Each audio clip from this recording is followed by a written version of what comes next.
You start off wide, right? With all these options and choices. Me, I'm looking for substance. So if you can't come with a substance level of conversation, I have no interest. Okay. You black man taking the liking of how my lifestyle is living and how I'm going, man. And you being intrigued, man. That's very humbling for me, man.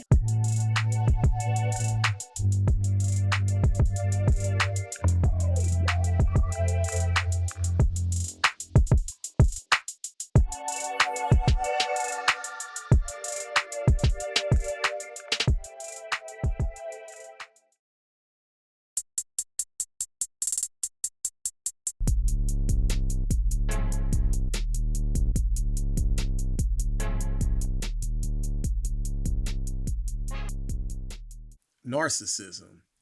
It is one of those words that, culturally, it's fairly new within the last 20 to 25 years, where it's became like this mainstream word that people use. They usually use it for just about anyone who they don't like. So I think the word is kind of dying because people are using it so indiscriminately, and without education behind it, or even reading about it, watching YouTube videos, and kind of understanding that it actually comes from a psychological disorder, from the DSM-5. That's where I get a lot of my information on narcissistic traits and tendencies and things like, oh yeah, I'm not a book nerd, but I had to go to it because I had to figure out, why are people so used to calling each other narcissists? I just think people identify with self easier. So we have a world full of more selfishness, selfish people.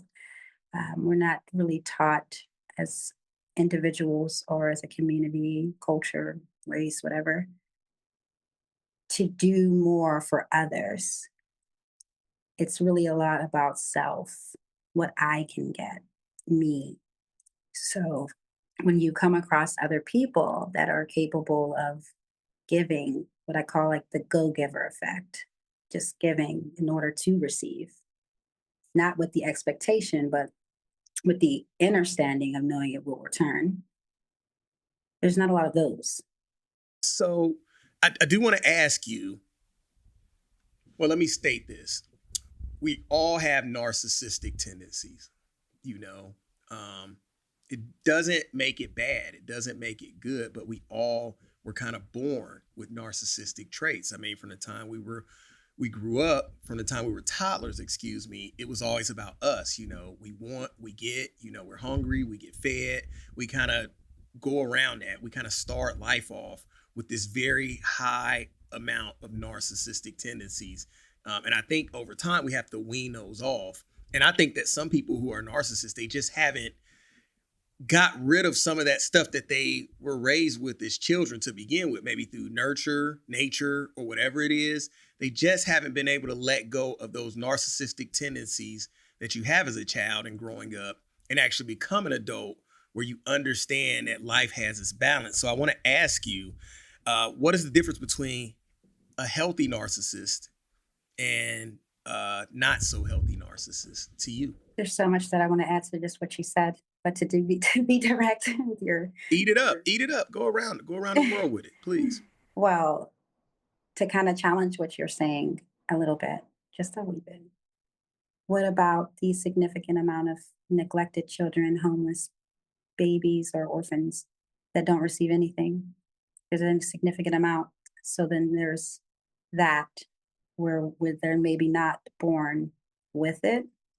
I think it's, again, the psychological part, absolutely. We're there, that, and the mind. So then I get into the spirituality of that. So that's what I'll say. But back to your question, the difference to me is the intent. When I'm being confident, there's that knowing thyself. The narcissism is what I can get in order to feel that I know thyself, that I feel stable within thyself. So I'm constantly looking to take something from somewhere versus finding it within. That's what I think is the difference. Okay. Let me get this straight. You are kind of saying that people who grew up without love, without the attention that they need, the result of that would be narcissistic traits as well.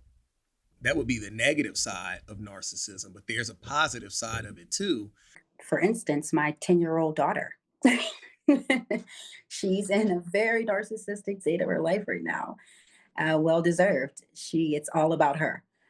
She has no cognitive of, even when she does think of someone else, she doesn't really think of the effects long term. She doesn't want to hurt anyone short term in order to get what she wants, but long term, that's not even an option. So I think that there's a stage of development for everyone at different times of their life and in different circumstances, like you said, where that can come up. Yeah, I agree that there's a healthy bit of narcissism in everyone. With that, I wouldn't call it necessarily narcissism. I would call it selfishness. I would take away the negative connotation with that. And that's why I wanted to talk about throwing that word around so loosely, is that, the people who are actually presenting healthy traits of that tendency. Now I don't even want to say it because I'm it's going to be tough. It's okay. Yeah.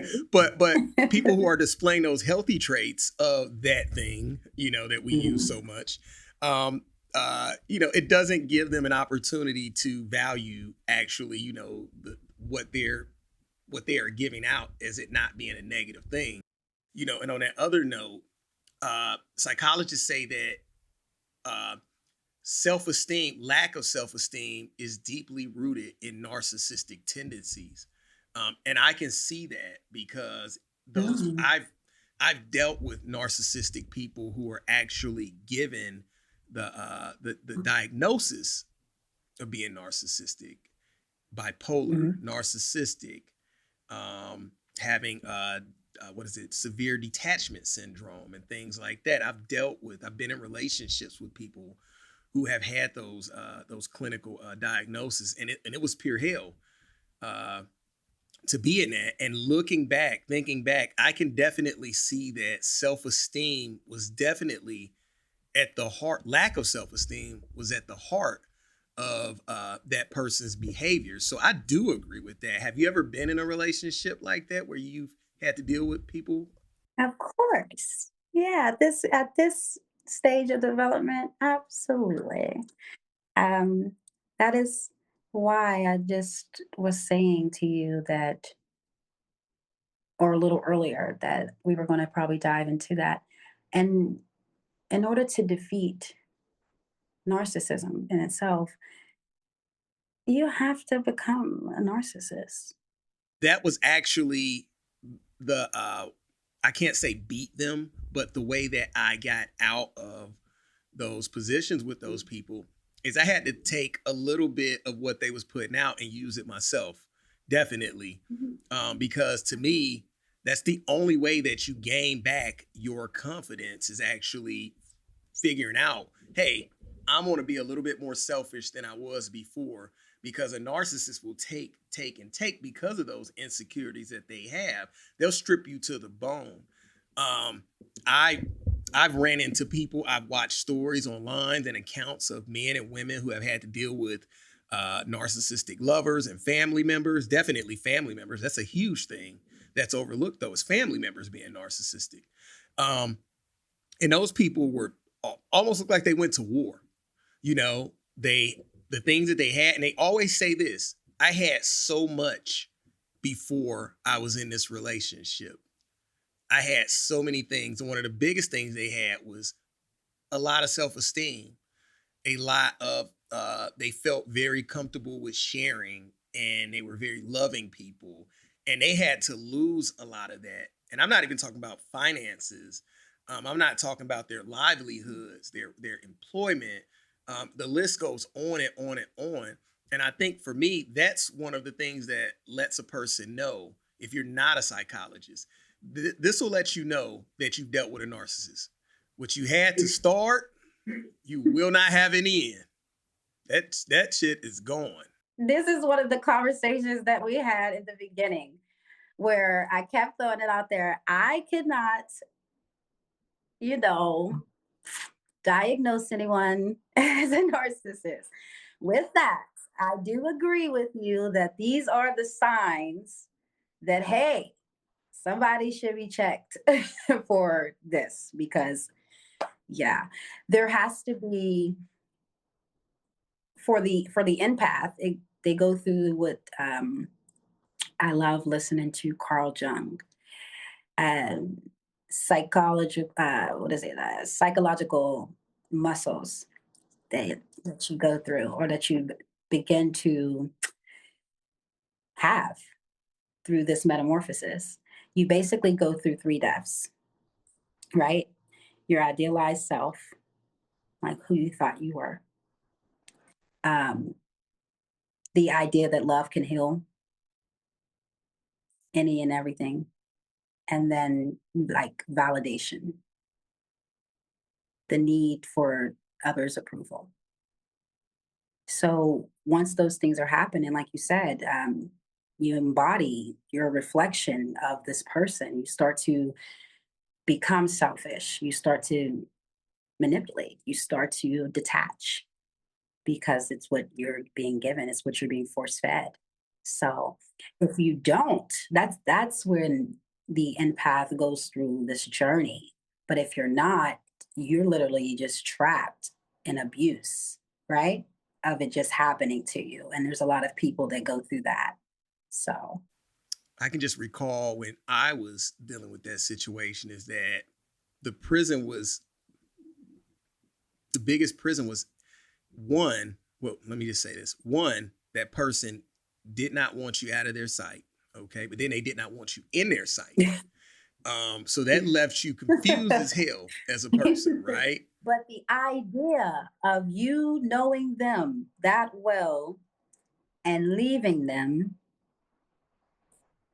is that's how you get it. Because the hook is what keeps them.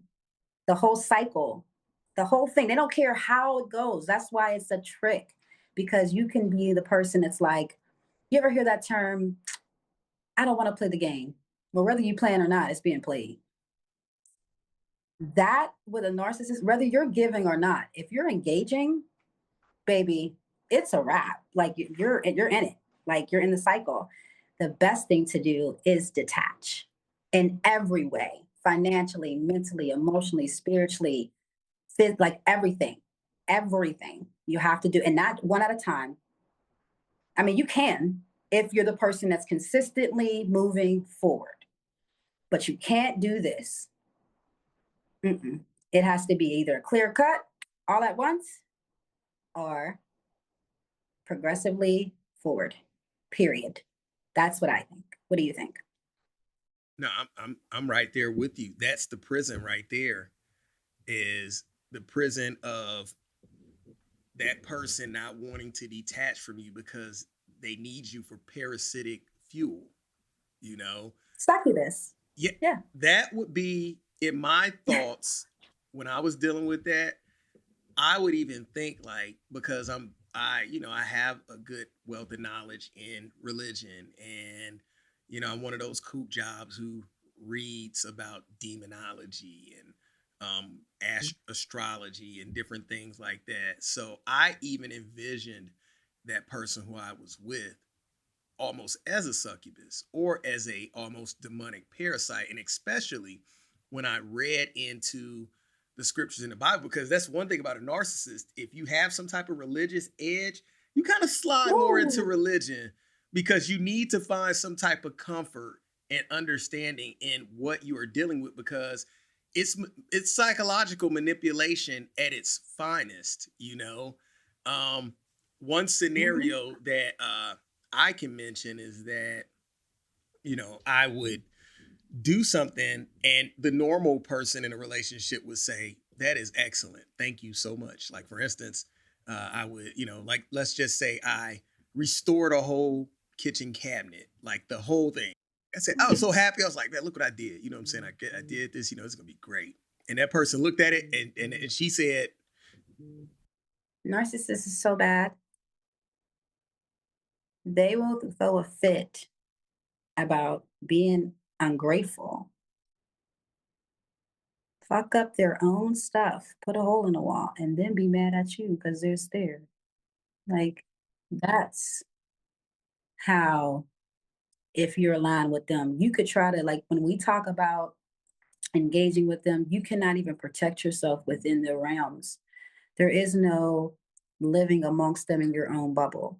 Because even as their life is spiraling, even as their life is going good, like you said, things are being built, things are being made. No news is good news. But guess what? No news is good news. Couldn't be. Not today. Not today. Not for you. That's how they keep you off guard, is because Yeah. if everything that you do is wrong, then let's say everything that you do is not wrong. Everything that you do, they give back to you as being wrong. It creates this this loss of connection with the world for you, because what happens is you don't believe in yourself because nothing that you can do for this person is right. So it throws your whole world off and you don't know how to engage. And then the real trap for the narcissist is that you're in a relationship with them. And I think that that term love bombing, when you first meet that narcissist where they shower you with love, that's them actually reeling you in, really fast, because they want to merge into your life. They want to merge into your finances. They want to merge it. They want you to come live with them, or they want you to live, or they want to come live with you. So my biggest thing when I got out of that relationship is find out, like, hey, if you have a problem and you trying to like engage me too fast and trying to gas me up too hard, then this ain't gonna be the thing for me, because I got a nagging suspicion that you might be a hell of a narcissist. Get ready to tear me to pieces. Tear you all. Time out. Time out. Flag on the thing. Go ahead. I agree. I agree with everything you said. I have no qualms with it. Again, if knowing thyself and self-love and self-worthiness is the remedy, then planting the seed of self-doubt is the disease. That's the whole trick of, I want you around, but you can feel that I can't stand you. Some people want to be you. Like, you'll have men and women in relationships where, especially nowadays, in my opinion, and I had to recheck this. So check this out. As an independent woman, knowing the balance of my masculinity and femininity is not needed it's not needed to master for others, it's for myself. Because when you're in relationships and you haven't mastered that, you can end up with a narcissist that wants to challenge you. So as a woman, if I'm presenting, follow me, as a woman, if I'm presenting masculinity and I end up with a man that's a narcissist, he's already, insecure on his own in the world. Now I'm achieving, now I'm doing my own thing, and then I have a sense of self-worth. That's a triple attack. Now we're talking spiritually, because physically we're different. Physically, we should be able to master two different roads and be successful. But you see me as a competitor. And I feel like we have a lot of that today, not just because women are playing coy and we have to be independent. No, I think a lot of women are succubuses as well. Like you said, you were in a relationship where something happened to you. So again, that brings it around to my initial point. We have a world full of narcissism. We must be on to something. I mean, we must be both, even though like you were mad in that Facebook group, because not mad, but when I was saying like, I was giving out those symptoms and, you were like, oh, you're not a psychologist. I'm like, oh, okay.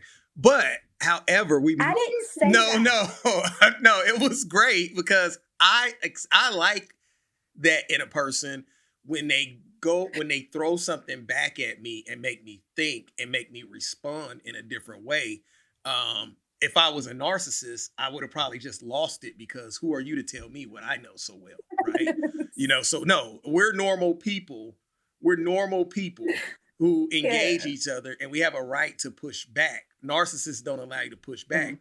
Before we get moving, I just wanted to say, like, we must be well versed in this through life experiences, because the craziest thing is happening. Like, I have my questions that I wanted to ask, right? But every time I look down at the questions, they've already been answered.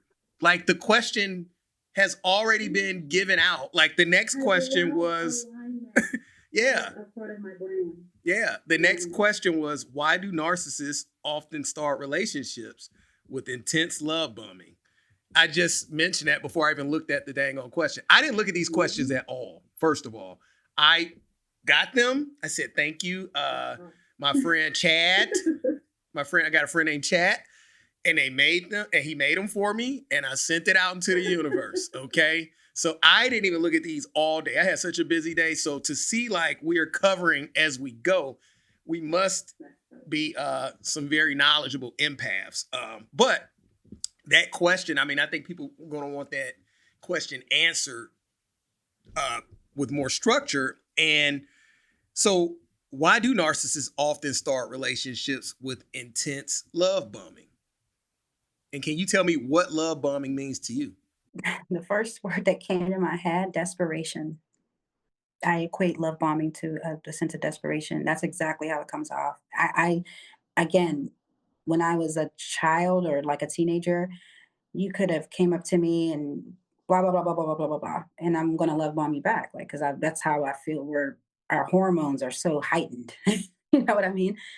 Um, if you have that energy off of the street, off of the rip, and it's go go go go go like that, no slow down, no really getting to know each other, no time, because that's the whole thing about it. There are people that will say you can fall in love like that, and people that go, and then you're learning someone as you go. But again, is it a narcissist? Because in a narcissist world, it's not a road that's really progressing. We're talking about this, right? It's two different things. I just wanted to make that differentiation. But again, yeah, no, I that's my statement on that. Truly, I don't. Thanks. Hopefully, good. No, great statement, because it makes me reflect.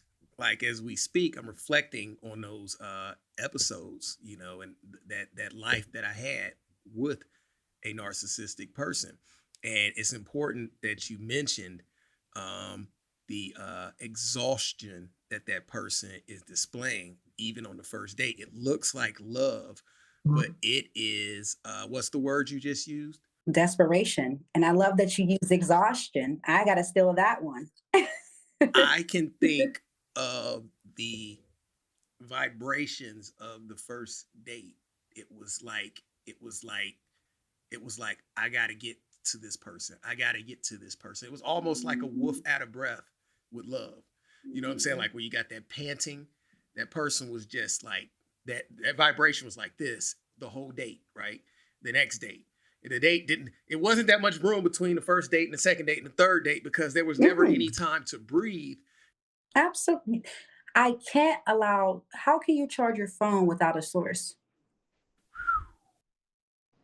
Like, even rechargeable batteries run out, right? You need source. You need source.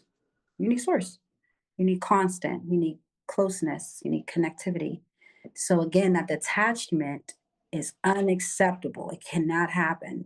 Again, you mentioned a really good point when you talked about there was no breathing room in between dates. There can't be. Can you allow your phone to die? Like, can you afford that? Like, can you really afford that? When you're desperate, can you afford that? Now, we're talking about people that can be in the car maybe by themselves without the radio because they want to think. But if I'm constantly chasing distraction, because again, I don't want to know myself, knowing that self, I'm offended that you know yourself. I want to take from you so I can just, I think somebody mentioned it the other day, the difference between somebody that somebody that wants the muscles and does the steroids. Yeah, it looks good versus somebody that's really hitting the gym every day and you're seeing the progress. You appreciate the work that's been done. Some people just want the result. So if my result and what I want, again, taking is just, I like your spirit. I like the way I feel when I'm around you. I like the way you feed me. I'm not worried about anything else in what I'm giving. That's just it. I don't care about your process. I don't care that you had a bad day. I don't care that you're empty. I don't care that you had to check on your mom and she like these are things, I can't even fathom that. I don't have these relationships that I cherish. I don't feel that within myself. Actually, the more you talk about it, the more I try to sabotage it because I'm jealous of what you have, rich in spirit. I tell people all the time, I have nothing. Like, but I'm so rich in spirit. Like, my daughter walks around like a young queen because of how her mother is rich in spirit. It's so important to know yourself. Your children walk around in a certain way because of the way that you have mastered in emotional mastery, not even just as a human being, but also as a man. Sometimes when these things happen to us, or when we achieve these points of knowing ourselves, they're achieved through trauma. This is not something that we were like, we went to school, we went on YouTube, we were like, we want to try that. And let's just decide to not deal with narcissism. No, honey, we went through a ringer of something. This was achieved through trauma. So the narcissist in itself is a shadow teacher. You are killing it. One, you mentioned that person could not let you be because they had so much in their minds to where they consistently have to have something in their face, right? They consistently have to have some type of energy around them. And that's important to point out because I can recall that this person could go to sleep with the TV on blast all night long and actually desired it, right? Desired it. And it blew my mind. I started to sleep with headphones on because I'm like, how can you find peace in this chaos? Silent chaos is chaos. Okay, man, why do I keep doing that whistle? I can't even whistle. I just keep making this airy noise. Go ahead, I'm sorry. Some people can't sit with themselves. So even silent chaos is chaotic. Any silence had to be filled. Peace had to be filled, right? Like if everybody's just at home having a quiet night, watching TV or just like reading books, or that person will always have to bring the drama. Like they brought the waves with them, right? Through the door. The energy was like, just this ugliness, this overwhelming presence of destruction that they just brought with them. You don't even know what it just came with, literally what just happened. It's an emotional, it's an emotional severe thunderstorm that person brings with them every time they go anywhere. And it doesn't have to just happen in the house. It can happen out the house. It can happen in the store. It can happen in the car. It can happen in the bar. Yeah, it can happen anywhere. The other point that you nailed really hard is when you mention that person is in essence a teacher. And that was my final mastery of understanding who I am and what that experience brought to me, is that I didn't look at it as a negative thing in the end.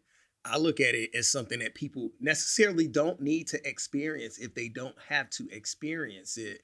But if you do experience it, please get through it, because the only other thing that's left for you if you don't get through that experience is mental health diseases, prison, jail. It's a lot of people sitting incarcerated right now. It's a lot of people sitting in a grave because they had a narcissistic partner. And I'm not talking about direct violence. I'm talking about this is the purest form of indirect violence that you can experience in a household. Trigger warnings, because I felt like you're about to get more detailed. No. I mean, it's a violence against nature, the natural order of things. And I am, in fact, fearful that other people have to experience this without the knowledge. It just so happened that I was in a place where the cards lined up right for me, right? I thought that a counselor would help. I fought that. We finally got there. You know what I'm saying? And the counselor led me to this. And then this counselor led me to this. And then, eventually the cards just lined up for me to get out of the situation. But I just want to touch on that other point, though, is that the things that you go through and the people who push you to go through them for whatever reason, they are teachers in a sense from a deductive reasoning standpoint, right? So I did end up looking at that person with a sense of gratitude, because I'm like, if I'd have never went through that with that person, I'd never be where I'm at right now. And I became adaptive to a lot of different people after experiencing. You go through the worst stuff and you come out with a overall knowledge of things, right? I feel like I'm a shaman now when it comes to narcissistic people. I can call them out like that. Conscious filter capacity. Yes. I can feel them in a room, right? I can sense them because something is off with that spirit in those people. So yeah, it's fascinating. I almost look at it from a demonology standpoint, to be honest. That's how I look at those people, because it is something wrong with their spirituality. It's something wrong with their spirits. It's right up there with to me, sociopaths and psychopaths. And I don't know if like you said, I'm not a psychologist, but somewhere they all up there together, happily ever after. Yeah, they definitely can form in a nice little book. Oh, my nice God. Little book. My God. Yeah, you're right. Mm-hmm. You're totally right. So why are people who are empaths, which before you do that, it's a lot of people who don't understand what that is, me being one all the way, and you be the teacher right now to help us understand that. Why are empaths so drawn towards people with narcissistic tendencies? Well, I don't have the definition right in front of me of an empath in itself. With that, I do identify as an empath. The empath itself, their self, has the capacity to feel what others are feeling.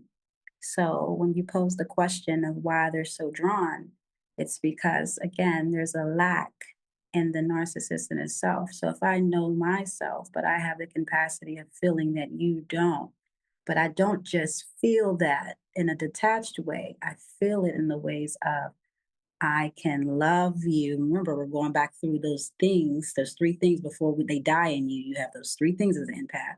You feel like you know yourself. Your self-image is you're just a really good person. I feel like I'm a really good person, and I just want to find a really good person like me that's decent. Even if you just think you're a decent person, I'm not a decent person. Then you think that love can just heal everything. And then you're kind of looking for someone to validate those things.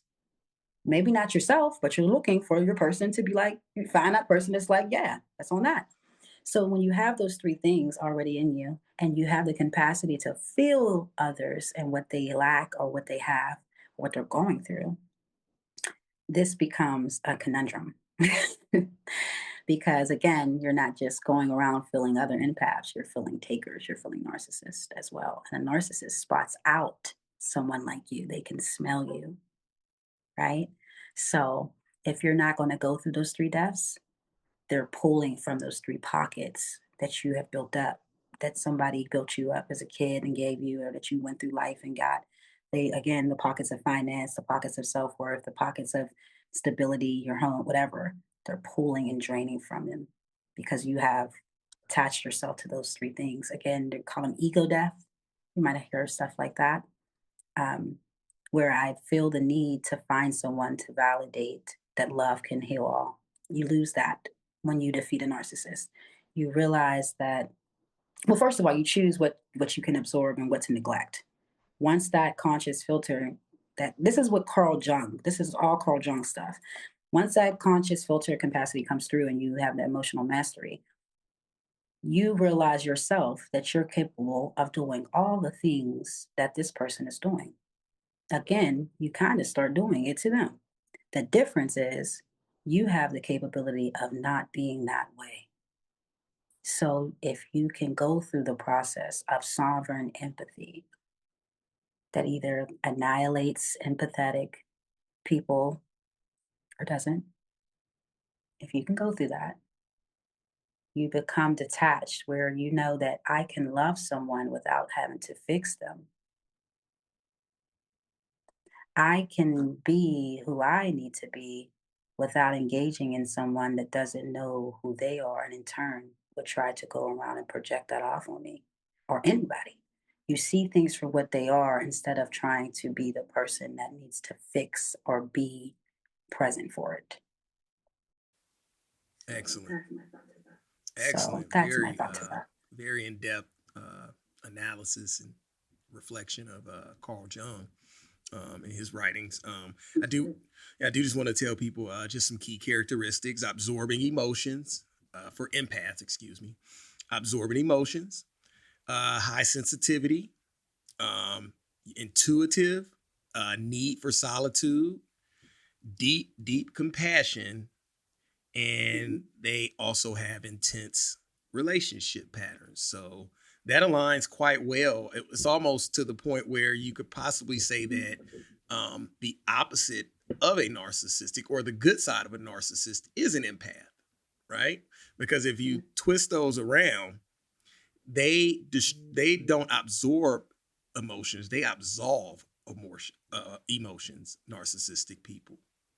I like that. Yeah, they absolve them. High sensitivity. They don't have that high sensitivity at all. They are just creatures of habit. I think they lack all sensitivity and intuition.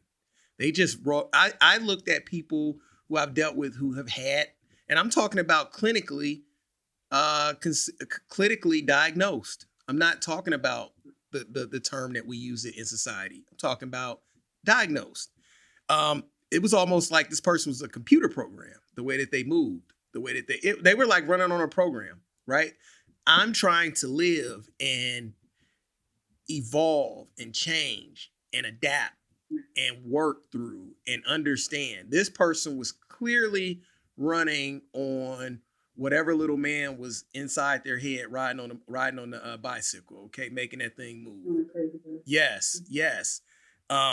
So intuitive, and that's like nonverbal cues. That person had zero understanding of. You could, like for instance, if I buy you something for Christmas or a holiday, a birthday, and maybe it's not what you want, most people would consider like they bought me something, right? That's the positive thing. It's not what I want, but it's what I'll accept because it came from love. And you would look at that person and you would see them like, if I say the wrong thing here, I'm going to break this person's heart and I'm going to break their spirit. Narcissists don't have that. It's not what they wanted. They're going to frown upon it, and they don't care how much it broke you, that you did something out of love, but the love was not returned. So I doubt that they even have that. Now, need for solitude, there's no need for solitude. The party life is theirs, the loudness, the anything that can excite them. That is why they are hypersexual, hyperactive. They can't sit in peace. Deep compassion. We've been talking about this for an hour now. There's no compassion in these people. Predatory in nature, and then intense relationships. That would be on. Okay, so you have a graph, right? Let's say you have a graph and you want to meet in the middle, the axis, right? That would be the market right there. That's where the market is correct, right? Because where supply and demand. That's where the narcissist and the empath meets, is in the intense relationship. That's where they both bond at, right there. That's where the market is for them. The feeling, again, it's energy. Again, the empath is the fixer. So they're hyper aware that something's either wrong or right. If something's right, then it validates that, oh, I fixed it. And maybe this is going okay. If something's wrong, I can fix it. For the narcissist, I don't care if you're fixing it or if you're not. If you think you're fixing it, well, you're not. And as long as you're trying or you think that you're going to try and you're in it, I'm good. So, yeah, you're right. hmm That's the axis, like you said, right there, energy. Yep. Yep. And uh the build up towards, let's just say, catching you, because it is almost hmm like a spider and you're like in a web and they're trying to catch you in that web. Um the thing that they catch you with is on that date or within that interaction that you have before they start bombing you with these emotions, these fake emotions, synthetic emotions, is the story, right? Oh, this is good too, right? Isn't it good? It's always a Oh, good. story that creates trauma bonding. Even when you don't want to trauma bond, let's acknowledge that. Okay. Amen. Amen. Amen. I just wanted a date, right? Yeah. I didn't want to hear about your kid's father or your mom or the pain, the sorrow. I just met you. I wanted to like you. It's only been a week. Right. First sign of weirdo ladies, he's counting down the days out loud.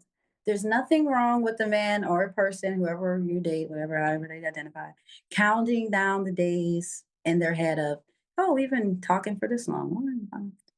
If somebody is throwing out there cabin log day 1, cabin log day 35 with you, get up, run.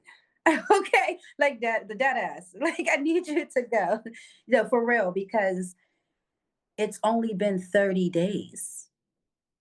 And that means that you spun every day and you still really don't know this person. And you're really not tending to the shit that you need to. There's like you said, a trauma bond being built where they're trying to weave themselves into your life in an infectious way where you're not living and breathing. Again, that succubus energy. I can't breathe. I'm not able to do and tend to the things the way that I do at the pace that I need to because of the way that you take from me. You know what I mean? Yeah. They're either trying to bond with you at the trauma level, like you both have some early traumas and you're swapping stories, or hmm they're trying to create I think they call it a white knight out of you. So they tell you hmm the saddest things and you will come to their rescue because you are a person of deep compassion and care. So they trigger you, they trigger the positive things in you to set you up so that you are entrapped by their trauma, right? You become they mask you off as that's where you're the best thing ever comes in, is because you're fixing things for them allegedly, but really you're just being sucked into a trap. You really, you really just having that web spun around you. You know what I'm saying? You're really hilarious the way you like to jump. Like, you'll throw something in there real quick, like allegedly, and you'll just get right back to the conversation like that wasn't fucking hilarious. You'll be like, I'm yeah. half-ass crazy because of the things I went through with people and situations. So that I would, yeah, absolutely right. Yes, I say some, um, just my brain. But so that leads me to a kind of tougher question. And that question is, do you think that a narcissistic person, a truly narcissistic person, can ever recover? Yeah, I do. I do. I do. Maybe that's the empath in me. I do. Let me tell you. Let me tell you why. I'm gonna tell you a secret. You ready? Because I'm on Club Geneva, and I love it here. By the way, I love it here. Awesome. Yeah, Thank I you. want to come back. Please have me back. Um, yeah. Let me tell you a secret. The reason why I know this is a fact and it can happen is because I used to be a narcissist when I was younger. Wow. Did you hear that? I did. I think everybody heard that. This is one-on-one on Club Geneva of how you defeat one, how you overcome it within yourself. This is real facts. Absolutely. And it wasn't, again, this is why I have also the belief that it's not something that's everyone is or all narcissists or born with or anything like that. I don't think that at all. Not for me. It wasn't that. It became a defense mechanism in order to, again, when you don't know the difference between selfishness and just being a taker because you give so much. If you don't have that inner balance, you will. I remember one of my first major relationships. I won't say any names because that's a part of what I won't do my first year of potting. Not the first year. But yeah, one of my first major relationships, I remember loads of giving. And because of the way that I grew up, truly, and I don't really like saying that because I do feel like people use it as a cop out a lot of times. Again, grow, do the work, move on, But at that time, based off the way I had grew up, I had no understanding, forget even understanding. I had no understanding of someone catering to my empathetic being, if you will. So when you don't have real security in your home life, the world becomes, and you look at the world a little differently. So when people are giving to you or you think that they are, you're not able to receive it. You don't know love. Again, going back to knowing thyself, all of those things, blah, blah, blah, blah. You don't have that. And the last thing you need to do when you're a person that doesn't have it or doesn't understand the difference between selfishness and narcissism, doesn't want to do the work, is to get in a relationship or is to engage with any relationship. Again, family, friends, whatever, because it's a detriment to yourself and to others. You have no capacity of knowing what others are going through. You have no capacity of knowing what they're giving, and you don't care because you're so used to your why of why you're in this position of taking. That's your main focus. So once I was able to do the work of who am I? Why do I keep showing up this way? First of all, what's happening? Because my mom used to tell me things like, shout out to my mom. She's dope because I got an appreciation for her the older I got. She used to tell me things like, it can't be everybody else. If you're bumping into people and the same thing keeps happening, everybody doesn't know each other, but everybody knows you. So then what do you do when that happens? You have to take a step back and reevaluate. So when those things kept happening to me, and I'm meeting amazing people, but it's just not, every relationship's not meant to work, but it's just not in a situation where I'm really adding value, really true value when I was younger. It was a mess. It was a mess. It was a mess. Sorry, you guys, whoever you are, if you're seeing this, sorry. I was a mess. I was, truly, I was. And once I did the work and I started, like I said, questioning, why am I showing up like this? Why do I keep getting this result? Something's happening. Then you get to know, like, oh, because I'm this way. I didn't even call that person and ask, like, I didn't even say hello before I was on some, this is what I need, and this is what I would like to do. Like, oh, wow. Isolation does that because you reach a point where people don't want to deal with you.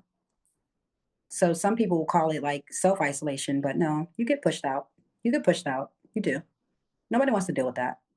So again, that's my secret, is that before I even ran into one later on in life, I had already went through life on a level of thinking that narcissism was selfishness and differentiating the two within. So by the time I ran into one, my journey with it was real short because I was able to identify it again and defeat it because I've seen it within myself. I noticed it. Oh, you don't want good for me. You want to take, this is not that. And that's okay. Because again, that's where you're at, but I'm not going to stay here. And that person never, and probably still cannot comprehend the ability of willpower, to be better, to never go backwards, to that Elijah, that L is way long gone. She was a child fighting for self, So when you see that now at 34 and there's adults doing it, empathy becomes sympathy. And again, I can see it for what it is without having to engage. Yeah, that's a mouthful. Thanks for sharing. I'm glad that you would share that, on this platform. I don't think I've heard a lot of people actually admit, something that they actually did, and be willing to give a testimony about it. So, man, I'm glad I didn't put my foot. Thank you for making this a safe space. It is a safe space, absolutely. Yeah, I'm glad I didn't put my foot in my mouth though, because if you'd have asked me that question first, I'd have been like, "Oh, hell no. Ain't no way that they can recover. They are monsters. They are this." So I'm glad that I'm glad you went we first. Might need that. Because all I was gonna see was your hand go click. It's over with. Yeah. No, Erase this. It's over with. Yeah. So all jokes aside, I have never met a recovering narcissist or recovered narcissist. I never knew that there was a such thing.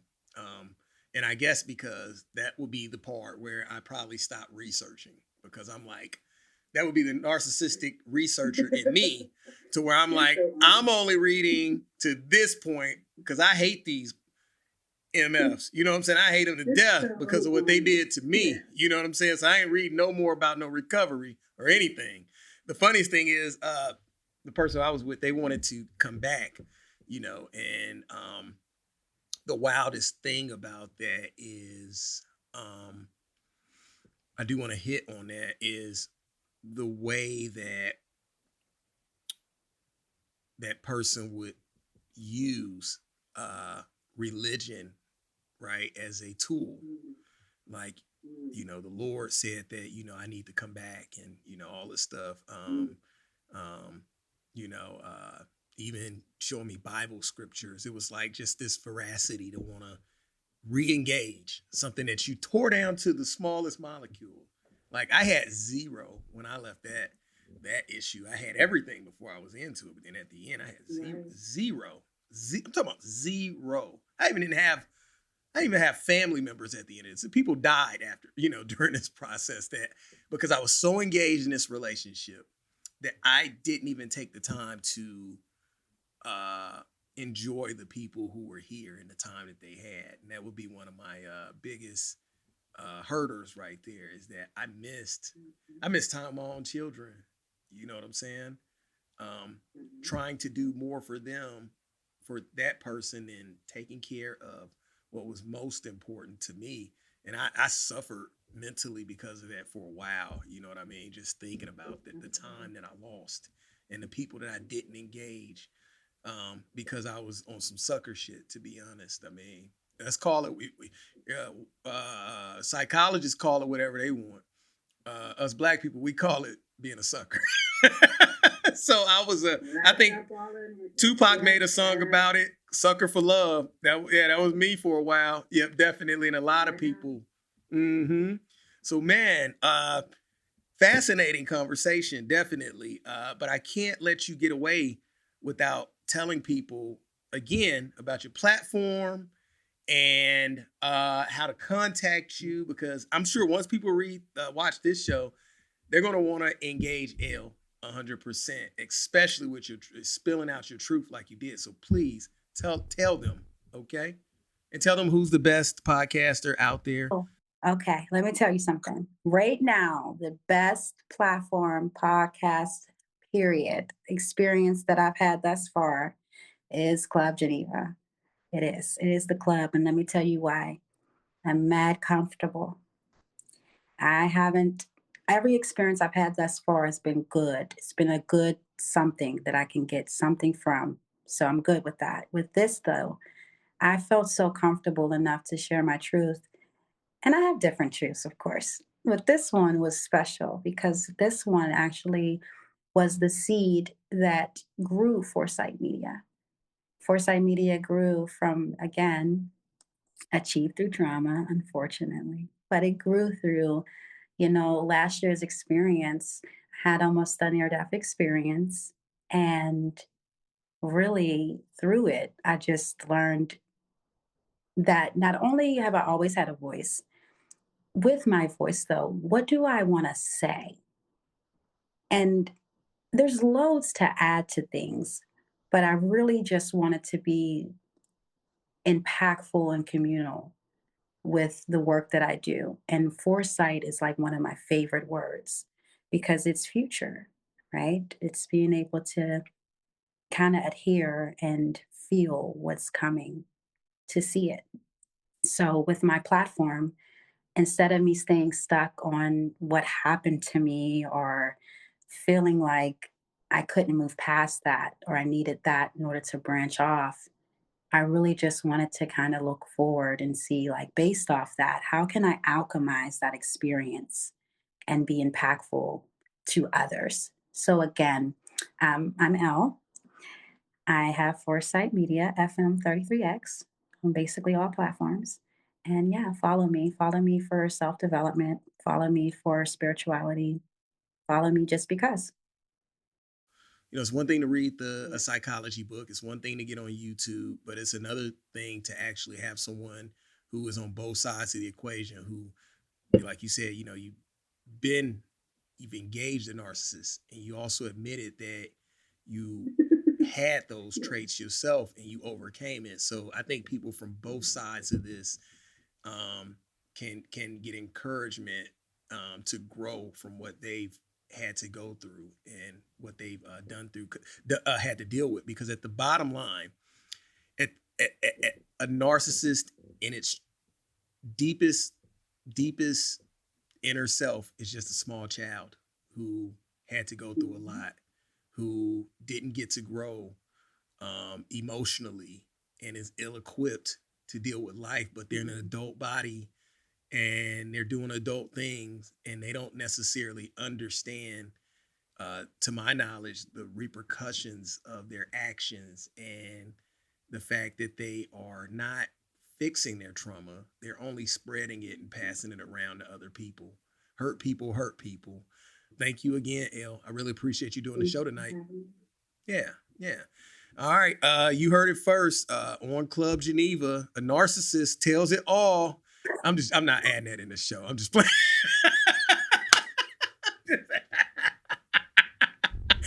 I'm clickbaiting. I am clickbaiting the hell out of that one. Yeah, I'm gonna add the noise sound effects in. No, I'm just joking.